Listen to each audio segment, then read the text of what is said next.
Bom, e a gente tem acompanhado aqui também na Central os casos de Covid-19 e o que a gente tem que tomar muito cuidado também é com o descarte de máscaras e luvas que podem estar infectadas com o novo coronavírus.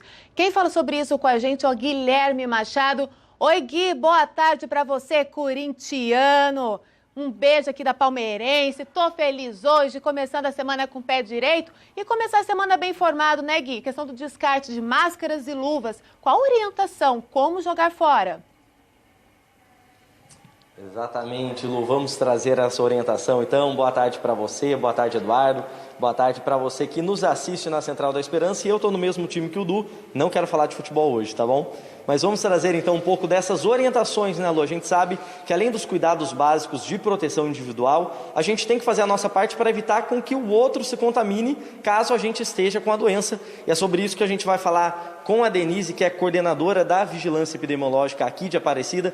Denise, primeiro, vamos passar para quem está em casa por que é importante tomar esse cuidado na hora do descarte das máscaras. Elas podem, de fato, terem ali, se a pessoa tiver a presença do vírus no organismo, a máscara pode ser um vetor de contaminação de uma outra pessoa? Boa tarde.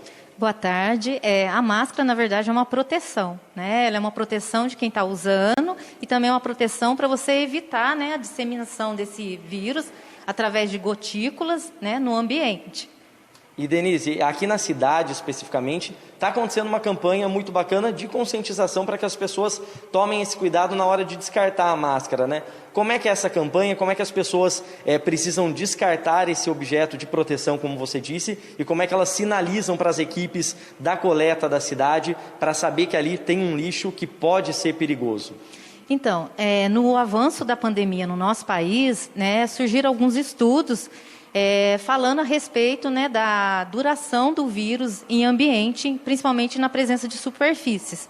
Com esse estudo foi comprovado que o vírus ele consegue permanecer mais ou menos por 3 dias em superfícies. Pensando nisso, veio a grande preocupação dos coletores, que muitas vezes recebem, né, esses lixos, né, esses resíduos, e às vezes esses resíduos mal, né, acondicionados. E aí, aqui no nosso município, né, a gente tem o nosso serviço de água e esgoto, que teve uma ideia, né, assim, com essa ideia, começaram a executar uma campanha, né, com os munícipes, da forma correta de estar, né, desprezando esse resíduo.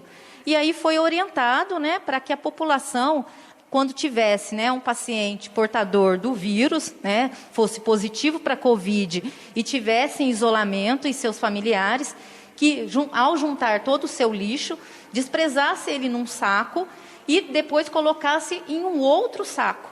E depois finalizasse, né, igual tem aqui um exemplo, né, aqui já tem um saco fechado, e aí eu coloquei ele dentro de um outro saco, dei um nó, e sinalizei com a fita, isso indicando que naquela casa tem um resíduo de Covid, um resíduo de lixo, que é aquele coletor, ao pegar, né, esse lixo, ele vai ter todo um cuidado ao manuseá-lo. Agora, Denise, a gente está mostrando isso aqui, acho que é uma ideia que pode ser replicada em tantas outras cidades, para facilitar, né, no trabalho do coletor também, dele tomar esse cuidado, para chamar a conscientização das pessoas, mas vocês também estão batendo bastante na tecla da conscientização e do respeito de outras pessoas, dos vizinhos, por exemplo, né? Então, assim, você sabe que você tem um vizinho que está contaminado ou que está com suspeita da Covid-19, isso, se esse vizinho está tomando todos os cuidados, não precisa se preocupar, não precisa criar um bloqueio, um preconceito com essa pessoa, né? Isso, no começo a gente sentiu muito isso, né? Porque assim, a gente tem as equipes de saúde que faz as visitas nas casas e não vai só naquela casa que tem às vezes um portador, né, do vírus, um paciente positivo.